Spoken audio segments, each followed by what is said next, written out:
Mexico के किसी गांव में पेड्रो परामो नाम का आदमी रहता था, जिसका बेटा हुआन उसे ढूंढते हुए उसी गांव में आ गया। मगर उस गांव की एक ऐसी सच्चाई थी जिसे जानकर हुआन को एहसास हुआ कि उसे कभी वहां आना ही नहीं चाहिए था। ये कहानी 2024 की मैक्सिकन फिल्म पेड्रो परामो में दिखाई गई है और अगर आप ये फिल्म देखना चाहते हैं तो नेटफ्लिक्स पर ये फिल्म देख सकते हैं।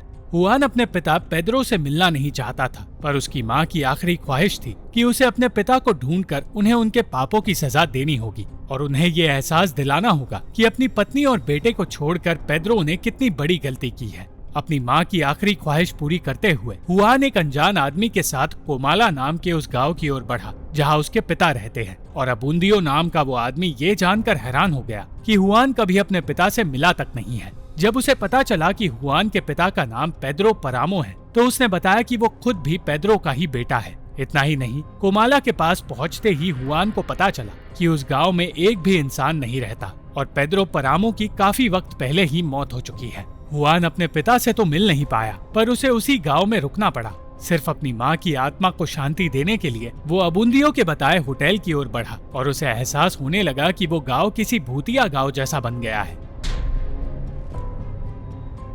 उसे सिर्फ एक बूढ़ी औरत नजर आई जिसने उसे द्यादा नाम की औरत के होटल के बारे में बताया और हुआन को रहने के लिए जगह मिल गई। द्यादा का होटल वो जगह बन गई थी जहां उन लोगों का सामान रखा जाता है जो गांव छोड़कर चले गए हैं और कभी लौट कर नहीं आए। हुआन ये जानकर हैरान हो गया कि द्यादा उसे पहले से जानती है और वो उसे इसलिए जानती थी क्योंकि हुआन की माँ की आत्मा ने उससे बात की थी और उसे कहा था कि हुआन वहाँ आने वाला है। हुआन एक बार के लिए डर तो गया, पर उसने इस बात पर ज्यादा ध्यान नहीं दिया। आज जो गांव बंजर हो चुका है वो कभी एक खूबसूरत गांव हुआ करता था और पेड्रो उसी खूबसूरती का हिस्सा हुआ करता था। उसका पहला प्यार सुजाना अपने पिता के साथ उस गांव से दूर जा रही थी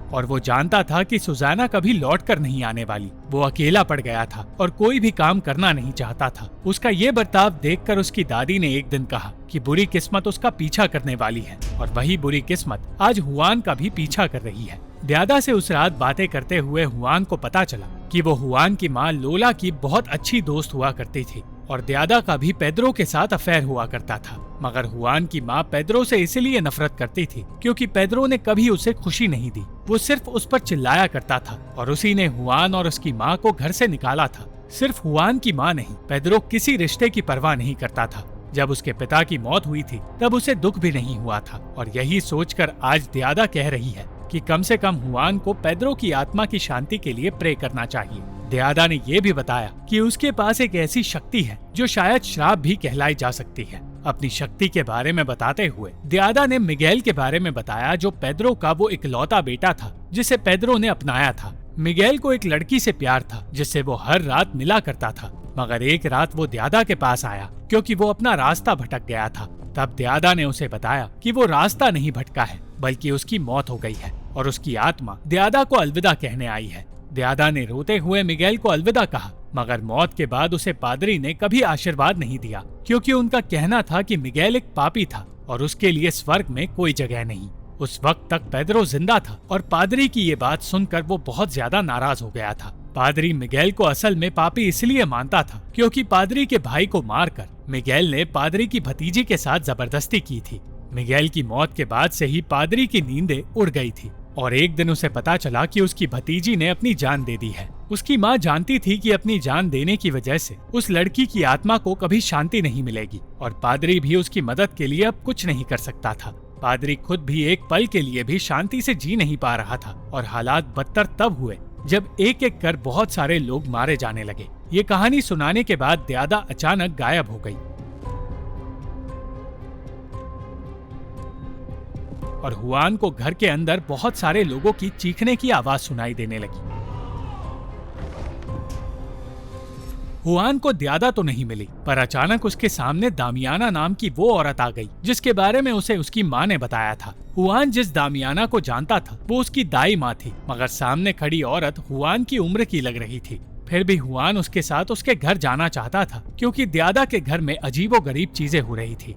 दामियाना ने कहा कि द्यादा के घर और उस होटल में कोई नहीं रहता, तो आखिर वो अंदर आया कैसे?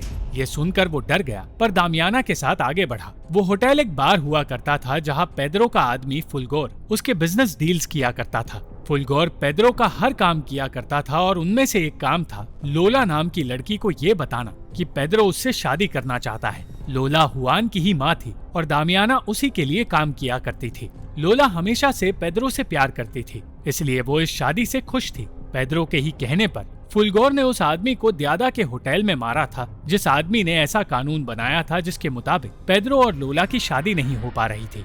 शादी पूरी हुई, पर ऐसे मौके पर भी पेद्रो उस आदमी को ढूंढने की बातें कर रहा था जिस आदमी ने उसके पिता को मारा था।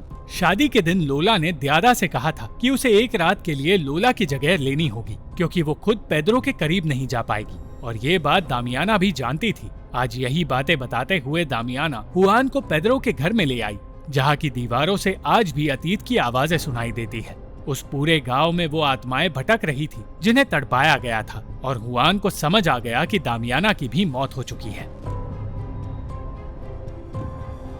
अचानक हुआन को गांव की वो आत्माएं नजर आने लगी जिनकी मौत का कारण कत्ल था, और उसे एहसास हुआ कि वो भूतों के गांव में आ पहुंचा है।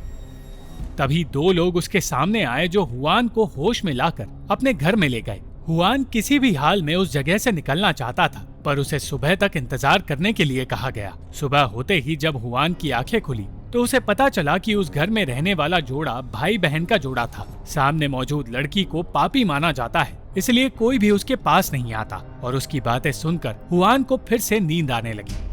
इस बार सोकर वो सीधे रात को नींद से जागा, और तब उस लड़की ने बताया कि उसका भाई लौट कर नहीं आने वाला, क्योंकि वो एक ऐसे इंसान का इंतजार कर रहा था जो उसकी जगह लेकर इस घर में रहेगा, और अब से हुआन को उस लड़की का ख्याल रखना पड़ेगा। उसकी बातों में आकर हुआन उसके पास सो गया, पर फिर उसे पता चला कि वो लड़की और वो घर सिर्फ मिट्टी और दुख से बने हैं। हुआन आत्माओं के इस गांव में पूरी तरह फंस गया था, और तब उसे दोरोतिया नाम की औरत की कहानी के बारे में पता चला। दोरोतिया पेद्रो के घर के पास ही रहती थी, और गांव वाले उसे अछूत कहा करते थे, मगर मिगेल चाहता था कि दोरोतिया का ख्याल रखा जाए, और ये बात दामियाना को अजीब लगी। मिगेल पर उस वक्त कत्ल का इल्जाम था, पर पेद्रो वो इल्जाम खुद अपने सर लेने के लिए तैयार हो गया।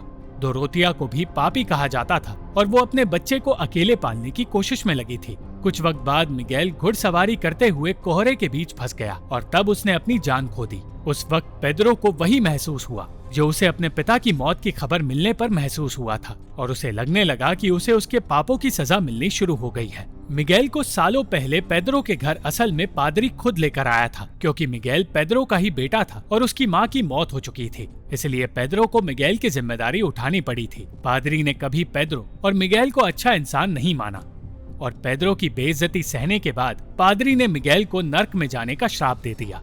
दिन पे दिन पादरी के पास कई सारी औरतें आने लगी और कहने लगी कि उनके पेट में पेद्रो का बच्चा है, और फिर दोरोतिया ने बताया कि वो मिगेल के पास लड़कियों को ले जाया करती थी, जिसके बदले उसे खाना और पैसे मिलते थे। उन्हीं में से एक लड़की पादरी की भतीजी आना थी, और यही बात जानकर पादरी की नींदें उड़ गई। पेद्रो अपनी जिंदगी में सिर्फ एक इंसान से प्यार करता था, सुजैना से, जो उसकी आखिरी पत्नी थी। सुजैना उससे दूर चली गई, पर सालों बाद जब उसे पेद्रो से शादी करने की इजाजत मिली, तब तक वो बीमार हो चुकी थी, और उसकी मौत के बाद पेद्रो अपने आखिरी दिन तक एक कुर्सी पर बैठा रहा और अपनी मौत का इंतजार करता रहा ताकि वो सुजैना से मिल पाए। सुजैना को जिंदगी में कभी खुशी नहीं मिली थी। उसके पिता अपने पापों की सजा से बचने के लिए वापस अपने गांव लौट कर आए थे। उसकी मदद करने के बदले पेद्रो ने उनसे सुजैना का हाथ मांगा था, और सुजैना को पेद्रो के पास आना पड़ा। पेद्रो अपने इकलौते प्यार को पाकर खुश तो था, पर सुजैना पूरी तरह बदल गई थी और डिप्रेशन का शिकार बन गई थी। सुजैना के आते ही उस घर में अजीबोगरीब चीजें होने लगी, और ये अजीब चीजें इसलिए हो रही थी क्योंकि सुजैना के पिता की मौत हो गई थी और उनकी आत्मा उस घर में उससे मिलने आई थी। सुजैना और उसके पिता दोनों ही श्रापित थे, क्योंकि सुजैना के पिता ने सोना ढूंढने के लालच में उसे एक अंधेरी दुनिया में धकेल दिया था, और सुजैना कभी उस दुनिया से बाहर निकल नहीं पाई।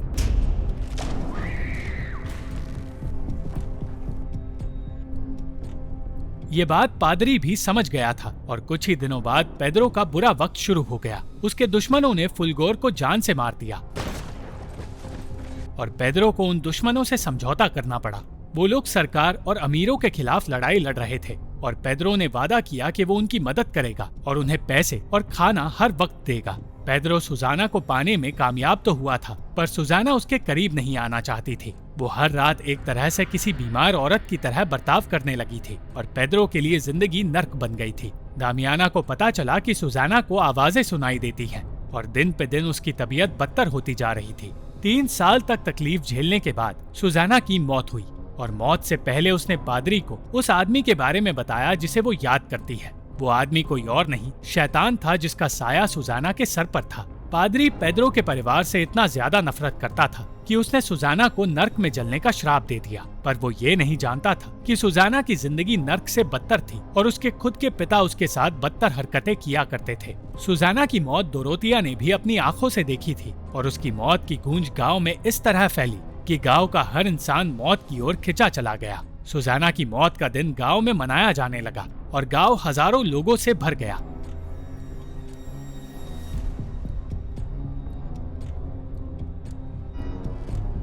सुजाना को भुला दिया गया, पर जश्न कभी खत्म नहीं हुआ। उसी जश्न को और मरे हुए लोगों को आज हुआन अपनी आंखों से देख रहा था। गांव वालों को जश्न मनाते देख पेद्रो के अंदर की आग बढ़ती जा रही थी, इसलिए उसने गांव वालों की देखभाल करना छोड़ दिया और अपनी कुर्सी पर बैठकर अपनी मौत का इंतजार करता रहा। वो वही बैठा रहा जहाँ से उसने सुजाना को जाते हुए देखा था और धीरे धीरे वो गांव एक बंजर जमीन में बदलने लगा। बहुत से लोगों की भुखमरी की वजह से मौत हो गई और बहुत से लोगों ने गांव छोड़कर जाना शुरू कर दिया। और पेद्रो की मौत के बाद डोरोथिया पीछे रह गई क्योंकि उसके पास और कोई ठिकाना नहीं था। डोरोथिया वो इकलौती जिंदा इंसान थी जो गांव में बची थी, मगर जब डोरोथिया हुआन तक पहुंची तब तक हुआन भूतों को देखकर डर के मारे अपनी जान खो बैठा था और हुआन की लाश मिलते ही डोरोथिया की भी मौत हो गई। डोरोथिया को हुआन के साथ ही दफनाया गया और डोरोथिया की आत्मा ने हुआन को पेद्रो की मौत का सच बताया। सालों तक पेद्रो अपनी कुर्सी पर ही बैठा रहा और कुछ भी मदद नसीब ना होने की वजह से गांव वाले मरते गए। पेद्रो के नाजायज बेटे अबूंदियो ने अपनी पत्नी को इसी वजह से खो दिया था। वो जब पेद्रो के पास अपनी पत्नी को दफनाने के लिए कुछ पैसे मांगने आया तो पेद्रो और दामियाना ने कोई भी मदद करने से इनकार कर दिया और अपना आपा खोकर अबूंदियो ने पेद्रो और दामियाना दोनों को जान से मार दिया, जिसके बाद गांव के दूसरे लोगों की तरह पेद्रो की भी आत्मा वही फंसी रह गई। Thank you for watching this video. अगर आपको ये वीडियो पसंद आई तो इस वीडियो को लाइक, शेयर और इस वीडियो पर कमेंट जरूर करें और इस चैनल को सब्सक्राइब करना मत भूलना।